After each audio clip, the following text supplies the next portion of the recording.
हमारे देश में ओबीसी कमीशन को संवैधानिक दर्जा देने की मांग कई दशकों से हो रही थी। ये मांग भी एनडीए सरकार ने ही पूरी की। साथियों, कर्पूरी बाबू मातृभाषा में, स्थानीय भाषा में पढ़ाई के बहुत बड़े हिमायती थे, आग्रही थे।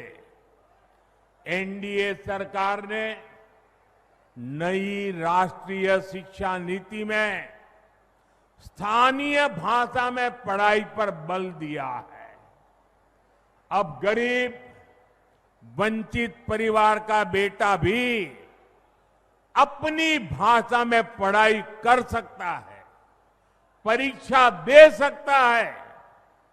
साथियों, हम जननायक कर्पूरी ठाकुर की प्रेरणा से सुशासन को समृद्धि में बदल रहे हैं। लेकिन दूसरी तरफ आरजेडी और कांग्रेस वाले क्या कह रहे हैं और क्या कर रहे हैं, ये आपको मुझसे ज्यादा पता है। मुझे आपको याद दिलाने की जरूरत नहीं है। हजारों करोड़ रुपए के घोटालों में ये जमानत पर चल रहे लोग हैं, जमानत पे। और जो जमानत पे है वो चोरी के मामले में जमानत पे है। अब ये चोरी की इनकी आदत ऐसी है कि अब जननायक की उपाधि की चोरी में जुटे हैं। बिहार के लोग जननायक कर्पूरी बाबू का ये अपमान कभी नहीं सहेंगे, कभी नहीं सहेंगे, कभी नहीं सहेंगे, कभी नहीं सहेंगे। साथियों, जब नीयत साफ हो,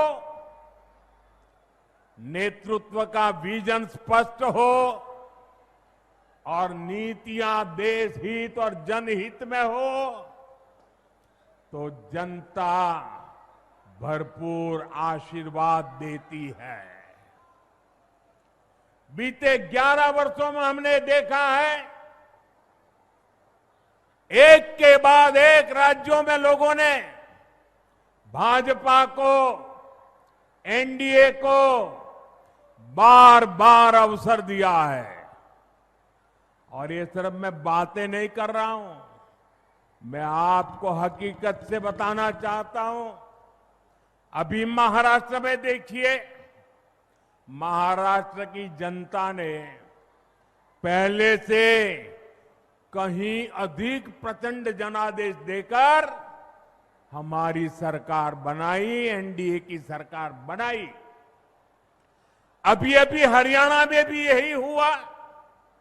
हरियाणा की जनता ने तीसरे कार्यकाल के लिए भाजपा को पहले से भी कहीं अधिक सीटें दी। मध्य प्रदेश में भी भाजपा कई सालों से सरकार चला रही है और वहां भी पिछले चुनाव में भाजपा को जबरदस्त जीत मिली। यही रुझान हमने गुजरात में देखा, उत्तराखंड में देखा, वहां भी।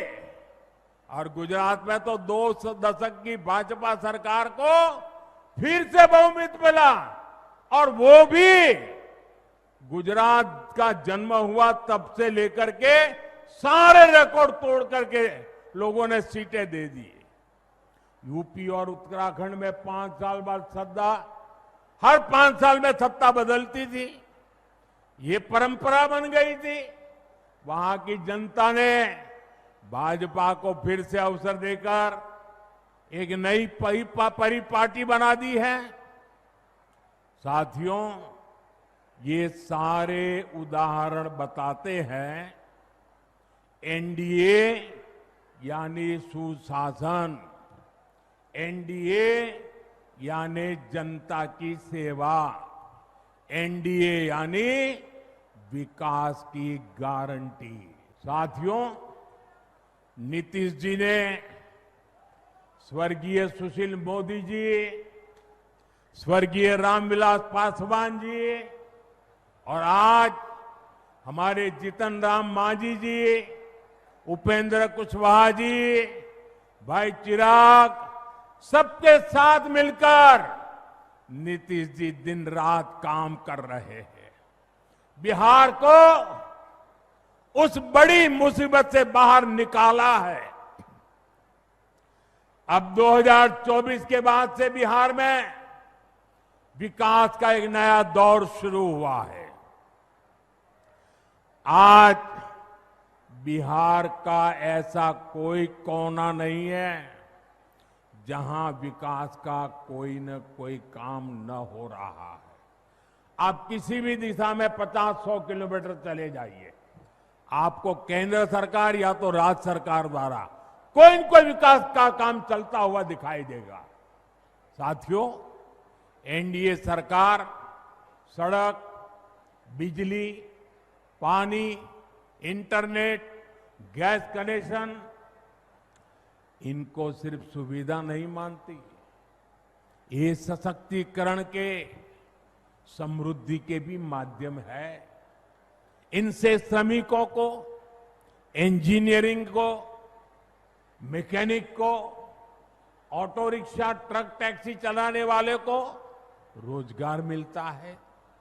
किसान की, पशुपालक की उपज सही समय पर बड़े बाजार तक पहुंच पाती है और इसलिए बीते 10-11 वर्षों से ऐसे इंफ्रास्ट्रक्चर पर अभूतपूर्व निवेश किया जा रहा है। जरा मुझे जोर से बताइए, आप याद रखोगे? इधर आप याद रखोगे? इतनी बड़ी माताएं आई हैं, आप याद रखोगे?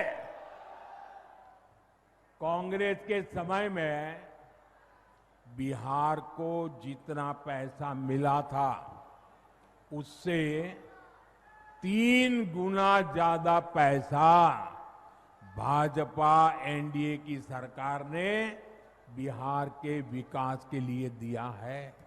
3 गुना ज्यादा। अब जब 3 गुना ज्यादा पैसा आएगा तो विकास भी तो 3 गुना तेजी से होगा कि नहीं होगा?